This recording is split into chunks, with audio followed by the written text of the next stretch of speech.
नमस्कार दोस्तों।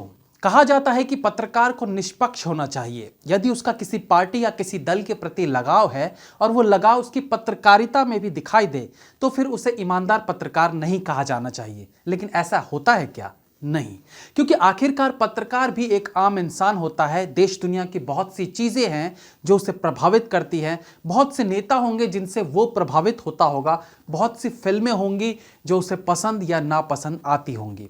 तो ऐसे में कहीं ना कहीं उसकी पत्रकारिता में उन चीजों के प्रति जिनसे वो प्रभावित है उसकी तरफ झुकाव जरूर होगा। अब इन बातों से आपने बहुत से पत्रकारों को आंकना शुरू कर दिया होगा। जी न्यूज और आर भारत को जहां नेशनलिस्ट चैनल कहा जाता है, वहीं एनडीटीवी और द वायर जैसे तमाम चैनल्स हैं जिन्हें लेफ्टिस्ट का चैनल बताया जाता है। एक तरफ जहां सुधीर चौधरी और अर्नब गोस्वामी जैसे पत्रकारों पर मोदी भक्ति का आरोप लगता है, वहीं रवीश कुमार और बरखा दत्त जैसे पत्रकारों पर अक्सर एक खास पार्टी और एक खास सोच को सपोर्ट करने का आरोप लगता रहता है। एक कोई घटना अगर देश में घटी है तो उसके डिफरेंट एंगल्स को देखने के लिए आप अलग अलग न्यूज चैनल पर उसी खबर को अलग अलग रूप में देख सकते हैं। तो कहने का मतलब है कि इस हमाम में सब नंगे हैं। अब बात आती है कि आपकी सोच किसके साथ मैच करती है। मेरा मानना है कि अगर सब गलत ही है तो क्यों ना उसके साथ चला जाए जो कम गलत हो, या फिर उसके गलत होने के बावजूद देश का फायदा हो रहा हो, या फिर कम से कम उसके कारण देश या किसी भी आम इंसान का नुकसान नहीं हो रहा है। खैर, ये सब बताने का कारण यह है कि जब सब करप्ट हैं तो इस बात के कोई मायने नहीं रह जाते कि कौन गलत है और कौन सही। अभी पिछले दिनों ही दिल्ली में हुए आंदोलन के नाम पर जो कुछ हुआ उसे हम किसान, गवर्नमेंट और पुलिस के नजरिए से तो आंक रहे थे, लेकिन इन सब में हमने पत्रकारों को क्यों दूर रखा? क्या इस आंदोलन के उग्र होने में पत्रकारों की भूमिका को नजरअंदाज किया जा सकता है? किस प्रकार से अजीत अंजुम जैसे पत्रकार 2 महीने से इस आंदोलन की आग में पेट्रोल डालने का काम कर रहे हैं, क्या उन्हें लाल किले पर हुए हमले के लिए जिम्मेदार नहीं होना चाहिए? अब पिछले दिनों एक सो कॉल्ड पत्रकार मनदीप पुनिया को दिल्ली पुलिस ने अरेस्ट किया, जिस पर चार्जेस थे कि प्रोटेस्टर्स की एक भीड़ ने कुछ पुलिस वालों पर तब हमला किया जब उन्होंने उनको रोकने के लिए थोड़ा बल प्रयोग किया। उस प्रोटेस्टर्स की भीड़ ने पुलिस वालों को मारा, पीटा और इसी बीच इन सो कॉल्ड पत्रकार कहे जाने वाले मनदीप पुनिया ने एक कांस्टेबल को घसीट कर अलग ले गया और नहर में गिरा दिया।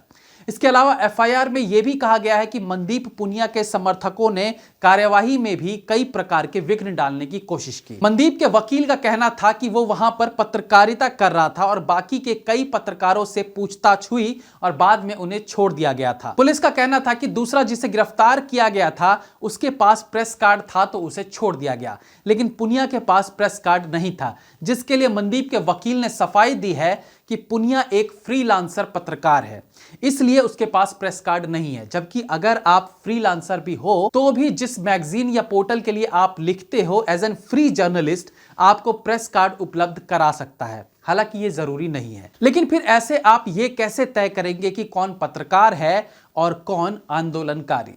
अब इस गिरफ्तारी के बाद सामने आया उन पत्रकारों का असली चेहरा जिन्होंने अपने आप को ही ईमानदार पत्रकार होने का तमगा दे रखा है।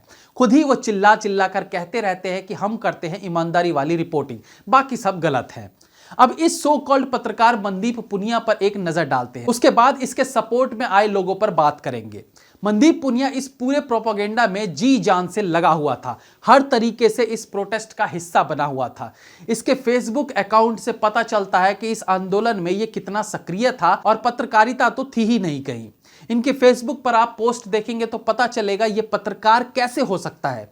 एक पोस्ट में लिखा है, दिल्ली के वकील साथी आगे आए, गिरफ्तार किए गए किसानों को लीगल हेल्प दे। दूसरी पोस्ट में एक फोटो शेयर करते हुए लिखा है कि इस लड़के को पुलिस और आरएसएस के गुंडों ने बुरी तरह से पीटा है और पुलिस इसे उठा के ले गई है, लेकिन बता नहीं रही कि लड़का कहां है और कैसा है। जब तक इस लड़के का पता नहीं लग जाता मैं अन्न नहीं खाऊंगा। इस मामले में आपकी मदद की जरूरत है। क्या यह पोस्ट किसी पत्रकार का हो सकता है? हाँ, इन्हें हम एक आंदोलनकारी जरूर कह सकते हैं, लेकिन पत्रकार नहीं। तो फिर लेफ्टिस्ट गैंग के पत्रकार जो इसे छोड़ देने के लिए एक एजेंडा चला रहे हैं, वो एक पत्रकार के सपोर्ट में है या फिर केवल इसे एक मुद्दा बनाना चाहते हैं ताकि ऐसा करके वो सरकार और दिल्ली पुलिस की खिलाफत कर सके। बताया जाता है कि मनदीप द कारवां मैगजीन के लिए आर्टिकल्स लिखता था। तो दोस्तों, कुछ आर्टिकल्स किसी मैगजीन के लिए लिखने पर अगर आप उसे पत्रकार बना रहे हो तो सुन लो द कारवां के कारनामे। इस मैगजीन की वेबसाइट पर जाते ही आप खुद को लेफ्टिस्टों के बीच घिरा देखेंगे। उसके बाद उनके आर्टिकल्स पढ़िए तो यकीन हो जाएगा कि मनदीप पुनिया को ये सारे सो कॉल्ड पत्रकार क्यों सपोर्ट कर रहे हैं। द कारवां मैगजीन की भी बात करें तो इसके एडिटर पर एंटी इंडिया प्रेजेंटेशन का आरोप लग चुका है। लंदन में एक कॉन्फ्रेंस रखा गया था, रिलीजन एंड द मीडिया। इस कॉन्फ्रेंस में द कारवां के एग्जीक्यूटिव एडिटर विनोद के जोश ने कहा था कि 100 Christians were murdered in India and the RSS engineered the program against the Sikhs in 1984। यह खबर डेक्कन हेराल्ड में छपी थी। अब इस तरह की मेंटालिटी वाले मैगजीन से आप क्या आशा रख सकते हैं, और इसी मैगजीन के लिए काम करते थे मनदीप पुनिया। अब बात करते हैं कि आखिर मीडिया का एक बड़ा तबका क्यों इसके सपोर्ट में आया है। क्या इसलिए कि यह मनदीप इनकी विचारधारा वाला व्यक्ति था, या इसलिए कि यह एक पत्रकार है।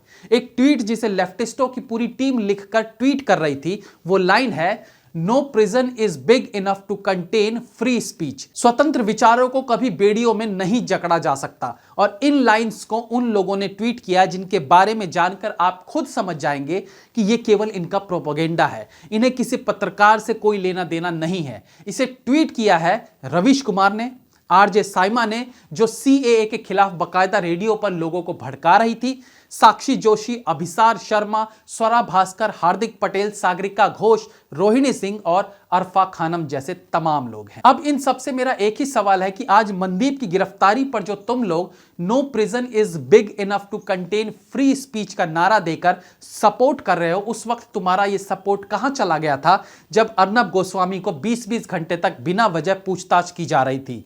आज भी जब उन्हें महीनों से बिना किसी वजह के केवल महाराष्ट्र सरकार के विरुद्ध आवाज उठाने के लिए प्रताड़ित किया जा रहा है, तब तो रवीश कुमार जैसे पत्रकार हंसते थे उनकी गिरफ्तारी पर। आज कैसे पत्रकार के लिए प्रेम जाग गया आपका? आप कैसे भूल गए जब अमीश देवगन के ख्वाजा वाले एक बयान के चलते उन पर 50 केस दर्ज किए गए थे? क्या तब भी फ्री स्पीच के लिए आवाज उठाई थी इन सब ने? भूल गए जब रोहित सरदाना ने कहा था कि फातिमा पर फिल्म बनाकर दिखाओ, तो उन पर 100 केस ठोक दिए गए थे, और उस वक्त इन्हीं सब पत्रकारों ने इस बात को जायज ठहराया था जो आज मनदीप के लिए घड़ियाली आंसू बहा रहे हैं। कश्मीर में कई नेशनलिस्ट पत्रकारों को मार दिया गया, तब इनके मुंह से एक आह तक नहीं निकली। डैनियल पर्ल वाला केस तो याद ही होगा, जब उस पत्रकार को ऑन कैमरा गला रेत कर मार दिया गया था, तब इन लोगों ने कुछ नहीं बोला, और अब सालों बाद उसे मारने वाले आतंकवादी को पाकिस्तान ने रिहा कर दिया है। जी हां, उसे रिहा कर दिया गया है। लेकिन क्या आपने इन क्रांतिकारी पत्रकारों के मुंह से एक शब्द सुना कि ऐसा क्यों किया गया? नहीं सुना होगा, क्योंकि ये उनके आका देश ने किया है, और पाकिस्तान की बुराई ये कैसे कर सकते हैं। लेकिन जब बात अपने देश की बुराई करने की हो, उसे खराब दिखाना हो, तो उस तरह का मौका ये कभी नहीं चूकते। संभल में जब जल चढ़ाने को लेकर सुदर्शन न्यूज के पत्रकार सुरेश चौहान को गिरफ्तार किया गया, उनके प्रोग्राम्स पर रोक लगा दी गई, तब इन पत्रकारों की टोली ने क्यों नहीं कहा no prison is big enough to contain free speech? कहां थी ये टीम जब उत्तर प्रदेश के शाहजहांपुर में रिपोर्टर जगेंद्र सिंह को जिंदा जला दिया गया? तब ये मौन थे। हां, मुंह कब खुला था? जब इनकी विचारधारा वाली जर्नलिस्ट गौरी लंकेश की हत्या हुई। तो इससे यह साफ समझा जा सकता है कि इनकी मंशा अपने एजेंडे को आगे बढ़ाने की है, ना कि किसी पत्रकार के लिए आवाज उठाने की। और वैसे भी जब इस तरह के सारे पत्रकार एकजुट होकर किसी घटना या इंसान को सपोर्ट करें, तो आपको मामला वहीं समझ आ जाएगा कि एक नए एजेंडे को उदय करने में लगे हैं हमारे ये ईमानदार पत्रकार। जय हिंद, वंदे मातरम।